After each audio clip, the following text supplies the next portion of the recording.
So we basically had an overview of what a sequence is. So let's see how we can find the first four terms of a sequence. So write the first four terms of the following sequence. This is the formula. This is the pattern or the formula.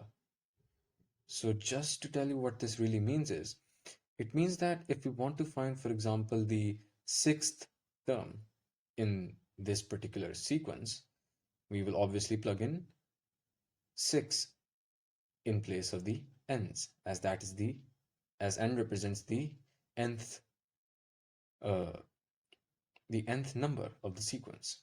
So let's see.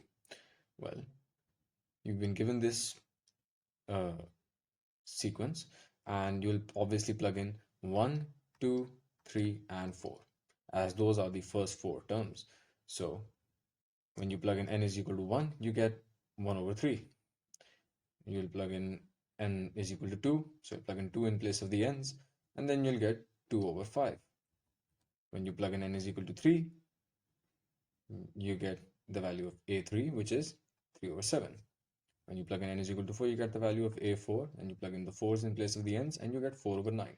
So you have 4 values, and those are the required terms. So a1 is 1 over 3, a2 is 2 over 5, a3 is 3 over 7, and a4 is 4 over 9.